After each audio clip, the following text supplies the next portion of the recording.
Hello and thanks for joining us for another video. This one is a review for the Roto Grip Rubicon UC2 here at Royal Crest Lanes in Lawrence, Kansas. Details for the UC2 are E-Trax Pearl cover, Rondur mild asymmetric core, it's got a 249RG 052 differential and an 011 split or intermediate differential in 15 pounds. Again, it's got the same basic numbers as the Icon core and the Idols, just with a mild asymmetry. Angel's layout's the same as always, 5x3.5 by 3.5.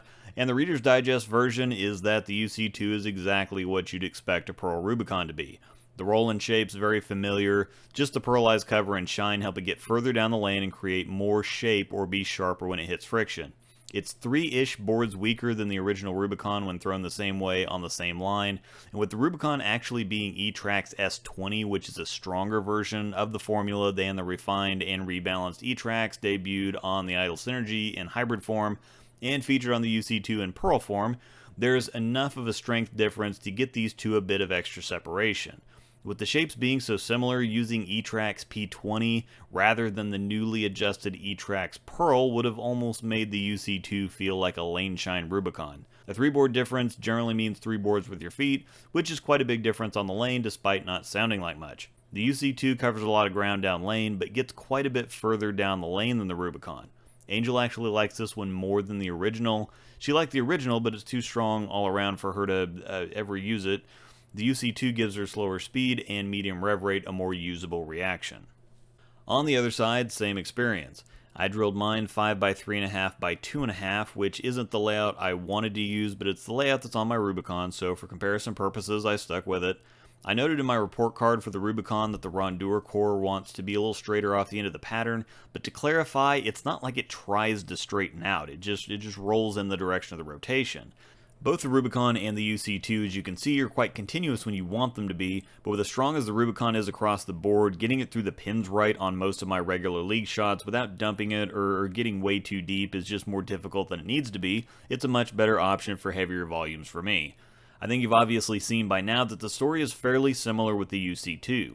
The extra friction response definitely made the straighter angles tricky. I had to fly out of it and basically fade it, which makes it look a lot smoother than it actually is, but I eventually ended up getting quite a bit more comfortable with it than I expected.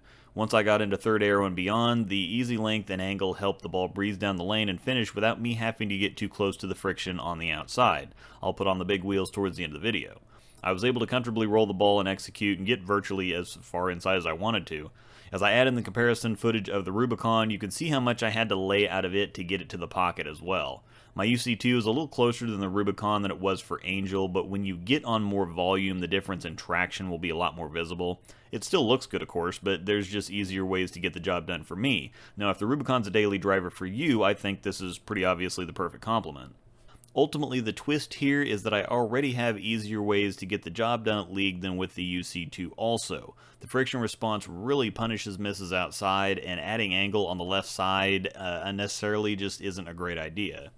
Now, it's definitely making the bag. If I do need to get inside, I don't think I have anything else that comes close to wheeling like this. I just don't think it's going to be the first ball out of the bag. Now, I could always reset the surface or knock the shine off, but nothing drives me crazier than people who buy balls to diversify their arsenal and then try to turn them into another daily driver in League with a layout or surface.